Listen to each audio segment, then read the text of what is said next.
I told you not to come here. How dare you show your face? Amara's voice echoed through the grand hall. The bride's anger filled the air as she glared at the frail elderly woman before her. You filthy old woman. You've ruined my wedding day. Get out before I have security throw you out. The sound of crystal glasses hitting marble shattered the silence. The choir stopped singing. Guests froze, unsure what to do. The old woman bent down, trembling, trying to pick up the broken pieces. But the real break wasn't in the glass. It was in her heart, because the woman Amara had just slapped was her own mother-in-law. The groom, Chinedu, stood still, completely stunned. The young CEO, a billionaire loved by the whole city, could barely breathe. That woman was his mother. The same woman who had raised him from the muddy streets to the shining towers of success. The woman who had sacrificed everything for him. And now, before hundreds of witnesses, she was being humiliated like a stranger. Tell me, my friend, what is wealth worth if it costs you your humanity? Where are you watching from? Lagos, Abuja, Accra, Nairobi, Johannesburg, London, Paris, Toronto. Tell us in the comments. Let's see how far love and respect for our parents still travel around the world. Don't forget to like this video and subscribe to Afrolese for stories that remind us what truly matters.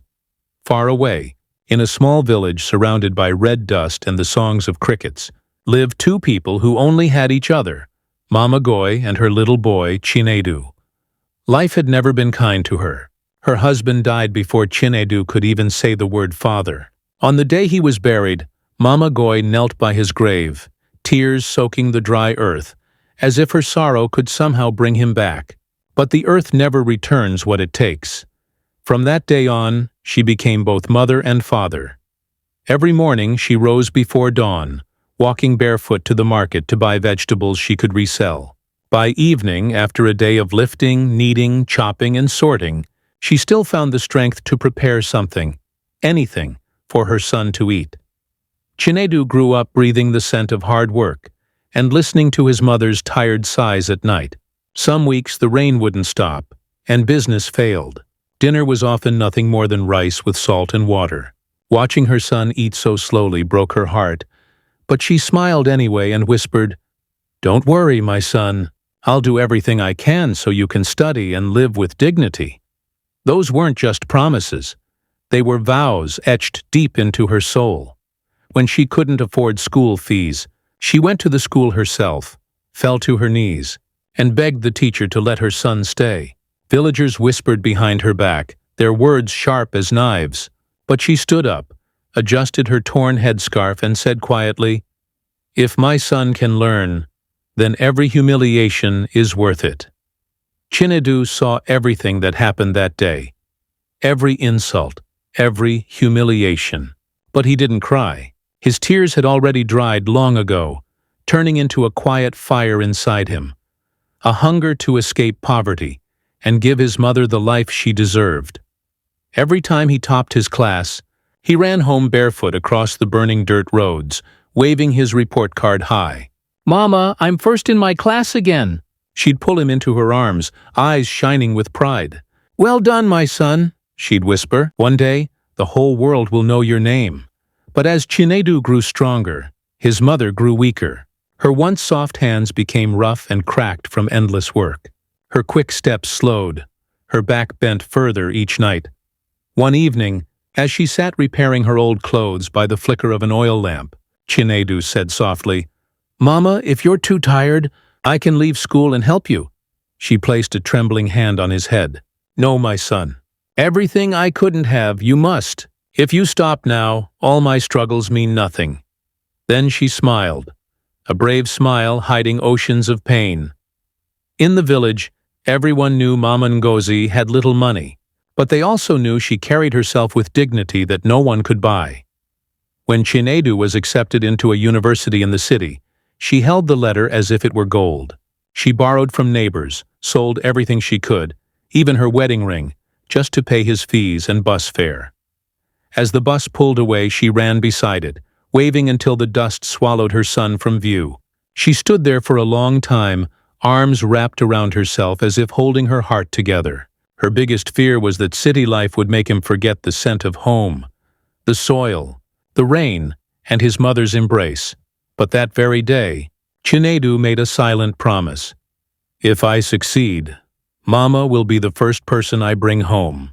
If I become wealthy, her hands will never bleed again. From then on, every sleepless night, every empty meal, every drop of sweat she shed became the seed of his determination. The city dazzled him. Skyscrapers stretched into the clouds. Lights glowed like stars that never slept. But beneath all that noise and glitter, one voice echoed in his mind. His mother's. Success isn't for showing off. It's to protect the ones you love. On his first day of college, Chinedu wore shoes with worn-out soles and a shirt his mother had washed and ironed to perfection. Some students laughed. Others whispered, "Village boy." But he ignored them. He wasn't there to impress anyone. He was there to change his destiny. He studied through the nights, his eyes burning under the glow of the lamp, and whenever he felt like giving up, he would picture Mama, walking through the rain with her goods, shivering but smiling when she saw him. That image alone gave him the strength to keep going. One day, during a tech class, the professor asked, "If you could invent something to make people's lives better, what would it be?" While others talked about luxury apps and gadgets, Chinedu's thoughts went straight to his mother. Lately, she had started forgetting things, even losing her way in the crowded market. He raised his hand. "Sir, I want to build an app that helps elderly people find their way home and get help when they're lost." The room fell silent. Then the professor nodded slowly. "Your idea may not change the entire world," he said, "but it will save someone's world." From that day on, Chinedu's path was set. He quit one of his jobs and threw himself into coding. Long nights, endless bugs, constant failure. Yet every time he wanted to give up, he remembered Mama's face, her voice, her sacrifices. And that was enough to keep him going. And then it happened. Chinedu's app went live, and within weeks, it exploded in popularity. Millions downloaded it. News outlets ran his story. Investors flooded in. The boy who once survived on rice and salt had become the youngest tech billionaire in the country. At a national awards ceremony, surrounded by flashing cameras and thunderous applause, the host asked, "Where did your inspiration come from?" Chinedu smiled, his voice trembling. "From my mother, the woman who always found a way to bring me home, even when life tried to make me lose my way. Life tried to make me lose my way." The crowd rose to their feet, cheering. But behind that moment of triumph, his eyes found an empty chair at the back of the stage. His heart sank. Mama wasn't there. She was still in the village, selling vegetables, unaware that her son had changed the world, still trying to pay off the last of his school debt. A few days later, Chinedu stepped off a bus wearing a simple suit and carrying nothing but pride in his heart. When Mama Ngozi saw him, she froze, blinking hard as if her eyes were deceiving her. Is that really my son?" Chinedu ran to her and held her tight, tears soaking her worn shawl. "Mama," he whispered, "from today, I'll be your strength. No one will ever look down on you again." He brought her to the city, to a grand mansion that glittered like the life she had once dreamed of. Neighbors and journalists couldn't stop talking about it. The billionaire who arrived at his own home proudly holding the hand of a woman in a faded headscarf and worn sandals. But Chinedu felt only gratitude. He knew without her none of this would exist. At their first dinner, Mama struggled to use the fancy silverware. Chinedu leaned over, smiling, and gently helped her cut her food. When the maids offered to serve, she shook her head. "No, let me do it myself. It makes me feel alive." Chinedu understood. To him, nothing his mother did was ever small. Life finally seemed calm and beautiful. Then love arrived. Chinedu met Amara, elegant, charming, with a smile that could light up any room. He thought she was life's way of rewarding him after all the years of struggle. But there was something he couldn't see. The way Amara looked at his mother was not the same as how she looked at him. Beneath her polished smile, something darker was waiting, and Chinedu had no idea that a storm was already forming. Stay with us till the end. Because in life, every slap returns as a lesson that cuts deeper than pride. When Mama Ngozi moved into that mansion, it was as if life had turned a new page. Yet, even surrounded by luxury, she never changed. Before sunrise, she would already be awake, wrapping her old headscarf and heading to the kitchen. Her hands, once busy shaping porridge and washing vegetables, now prepared meals fit for a billionaire. At first the house staff didn't understand. Why would the mother of one of the richest men in the country insist on cooking and cleaning? But soon, admiration replaced confusion. And then Chinedu said something that silenced every question. Let Mama do what makes her feel alive. That's what real luxury means. Every night after board meetings and business calls, Chinedu would return home, take off his expensive suit, and sit beside his mother. They would talk, laugh, and share stories from the village. In those quiet moments, he wasn't a billionaire, just a son, at peace. One evening, Mama stood on the balcony gazing at the city lights sparkling below like scattered stars. The lights here are beautiful, she said softly. The lights here are beautiful, Mama whispered, her eyes reflecting the glittering skyline. But they're not as warm as the oil lamp back home, the one that watched you grow. Chinedu smiled and wrapped his arm around her. Mama, wherever you are, that's where my home will always be. For a while, life was peaceful. Gentle days filled with laughter and quiet pride. But even in calm waters, cracks can form quietly beneath the surface. Amara entered their lives like a vision from a magazine. Flawless, polished, radiant. Her perfume lingered in every room she passed. Her dresses shimmered under city lights, and her smile could silence a crowd. From the moment they met, Chinedu was mesmerized, drawn to her like a moth that doesn't realize it's flying into a flame. With him, Amara was all charm. I admire how devoted you are to your mother, she would say sweetly. You're the kind of man every woman dreams of. But when Chinedu wasn't around, her mask slipped. Her tone hardened, her eyes turned cold. Around the staff, or when she walked past Mama Ngozi, her sweetness vanished. She once whispered to a friend, "A billionaire with a mother like that? How embarrassing." Chinedu never heard those words. He was too blinded by love, too sure that destiny had finally smiled on him. One afternoon, preparations were underway for an important business reception at their home. A maid accidentally dropped a wine decanter. The glass shattered. Amara snapped. Do you have any idea how expensive that was? You useless people can't do anything right. Hearing the commotion, Mama Ngozi hurried out from the kitchen. She knelt down, gathering the broken pieces with trembling hands. A shard sliced her palm and blood welled up instantly. Amara noticed and looked away. It's all right, Mama said gently. It was just a mistake. Don't shout at the girls. They're trying their best. Amara turned sharply. Don't interfere. In this house, I decide what's right. Just then, Chinedu walked in. His eyes immediately went to his mother's bleeding hand. Mama, are you hurt? Sit down. I'll call the doctor. But Mama quickly hid her hand, just as she always hid her pain. I'm fine, my son. It's just a small cut. Don't make a fuss. Amara froze for a moment, then forced a smile as if nothing had happened. But deep inside, Mama felt a chill. That smile, too perfect, too practiced, reminded her of the same faces that once mocked her poverty back in the village. From that day, Mama began keeping her distance. She didn't want to disturb her son's happiness. And Chinedu, glowing in love, didn't notice the quiet sadness growing in his mother's eyes. Months later, the wedding was announced, the most talked-about event in the city. A gown flown in from Paris. A golden hall filled with politicians, celebrities, and millionaires. People called it a fairy tale wedding. Mama Ngozi felt both pride and unease. Her son was marrying into a world so far from the dusty roads where he was born. She prayed silently that he would never forget the values that built him. On the wedding day, the hotel glittered like a palace. Crystal chandeliers cast light across imported French flowers. A choir's rich harmonies filled the air. The sound of success. Then Amara appeared. Radiant, flawless, walking like she owned the world. Every camera lens turned to her.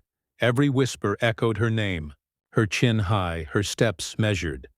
She looked every bit the queen of this empire she was about to enter. At the back of the hall, Mama Ngozi stood quietly. She wasn't wearing designer clothes like the other guests. Instead, she wore a simple traditional dress, one she had sewn herself. It was clean, neat, and full of history. Her eyes sparkled with pride, but deep down she felt a faint tremor. Was it joy, or something she couldn't explain?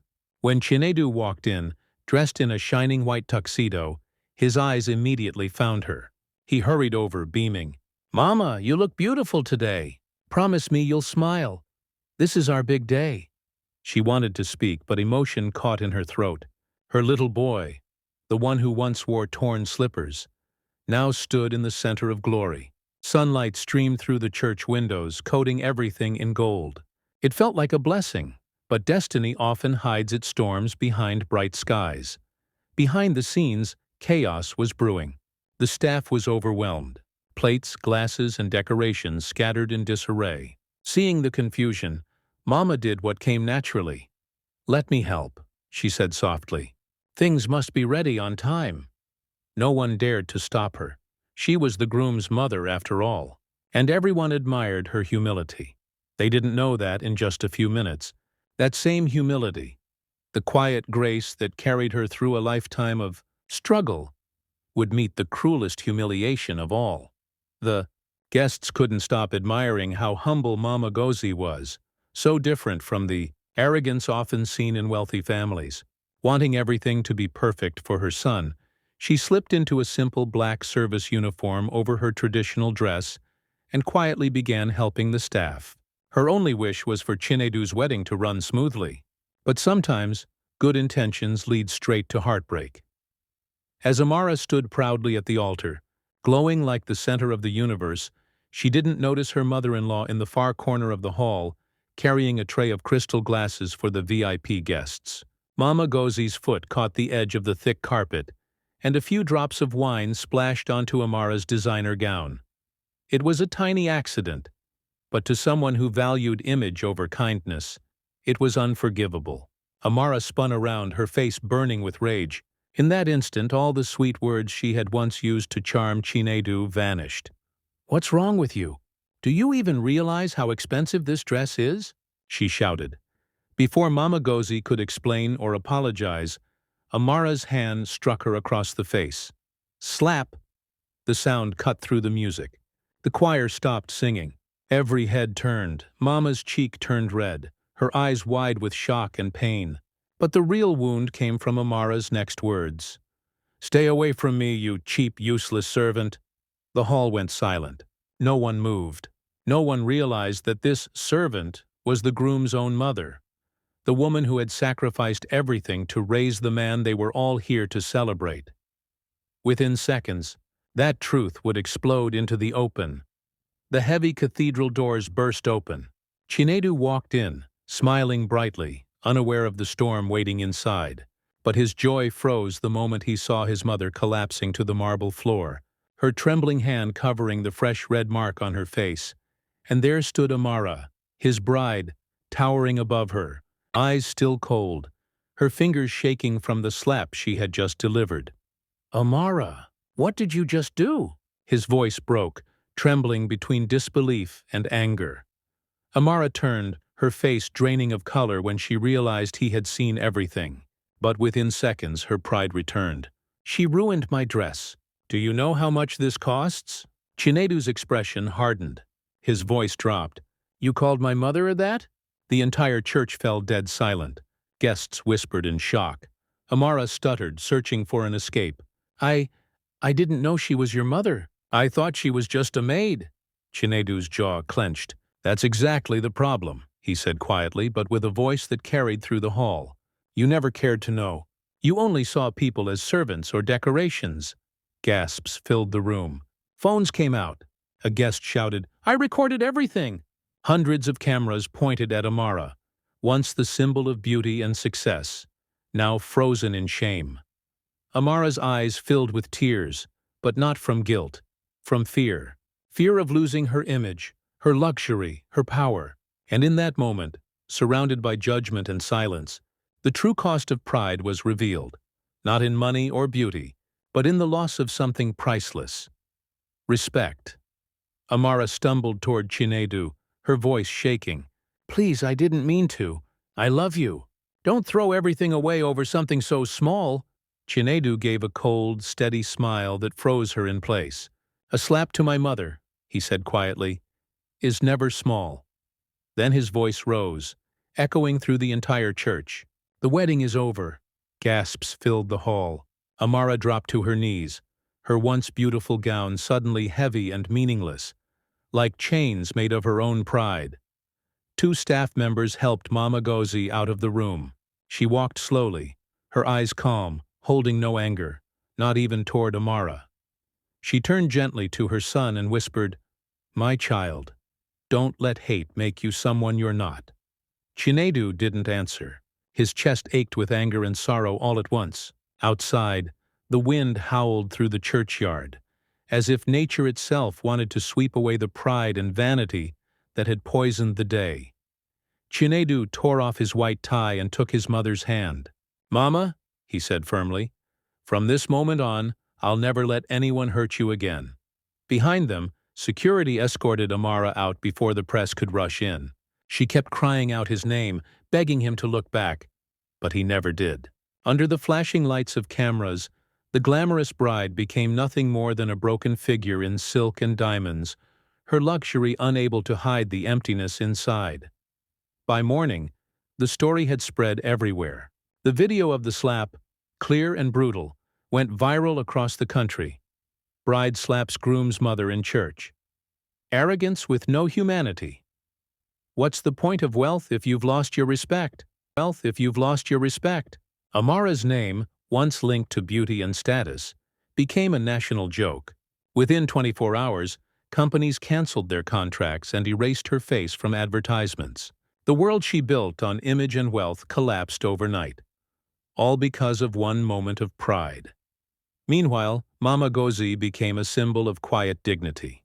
People saw her as a reflection of mothers everywhere, those who sacrificed everything only to be disrespected by those blinded by arrogance. A few days later, Chinedu held a press conference beside his mother. His face was calm, but his voice carried weight.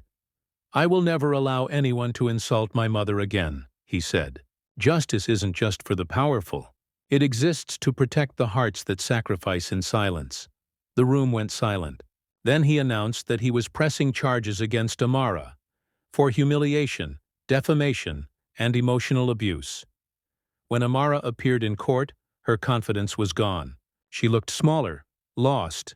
Tears streamed down her face as she pleaded, "I didn't mean it.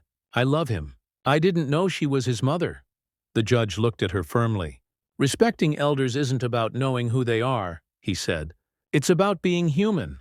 The courtroom erupted in applause, not out of hatred but because, for once, justice felt real. Amara's marriage was annulled. She was sentenced to community service, working with the elderly, and banned from contacting Chinedu or his mother. The same cameras that once celebrated her beauty now recorded her fall.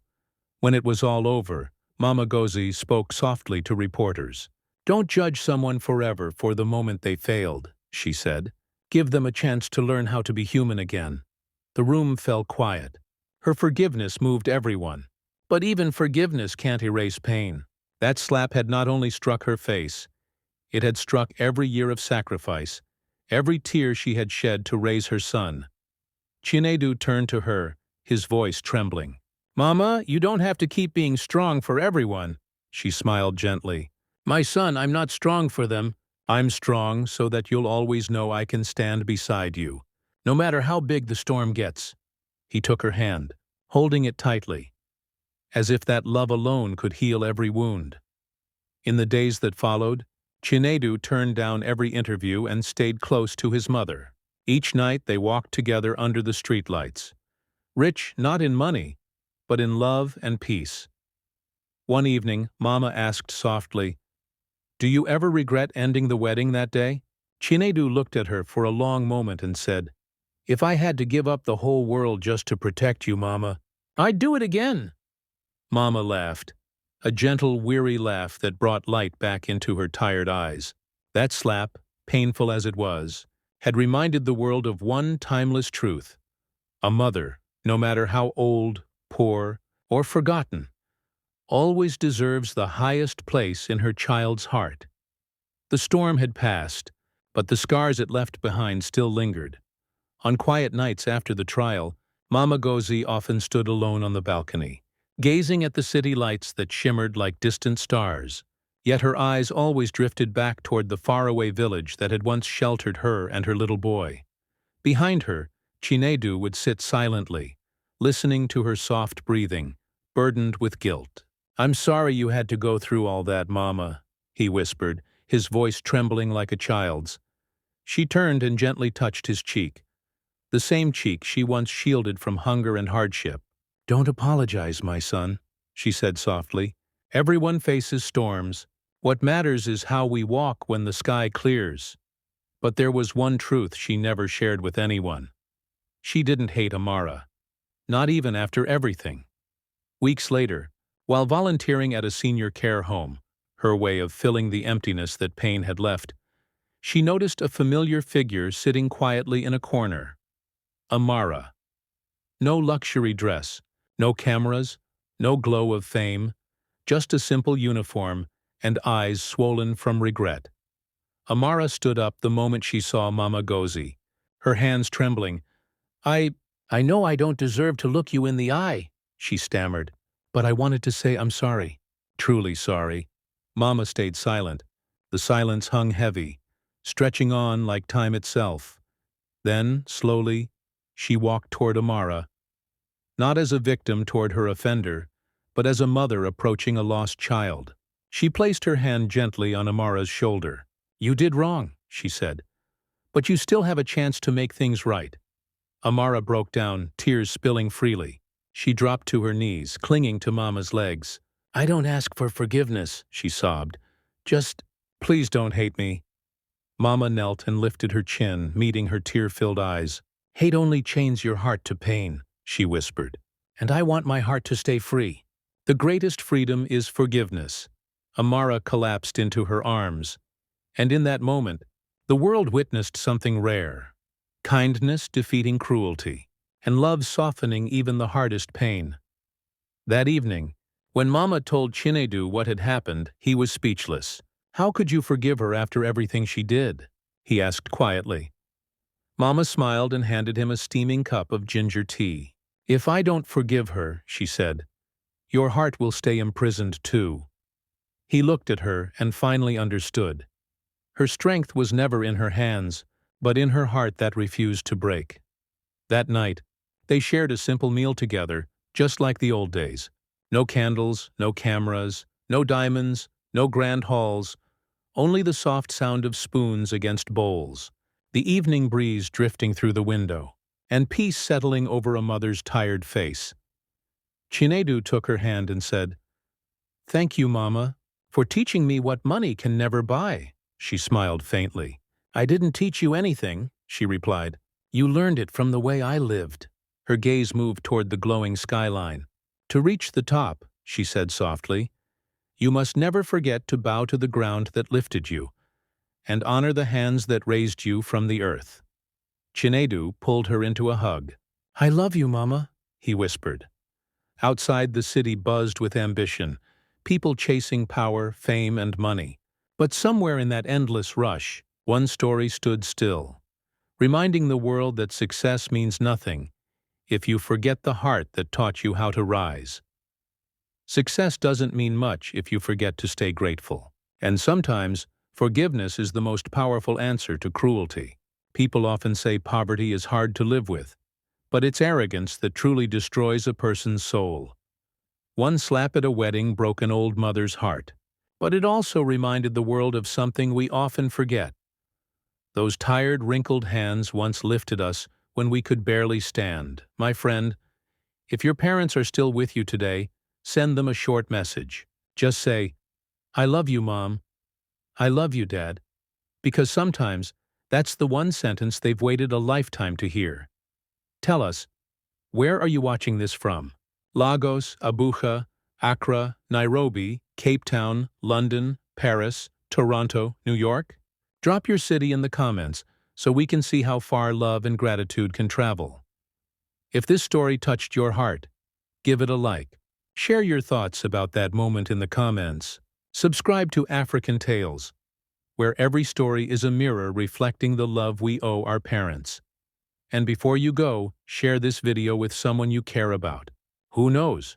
It might remind them to call their mother today. Thank you for staying until the end. We'll see you in the next story.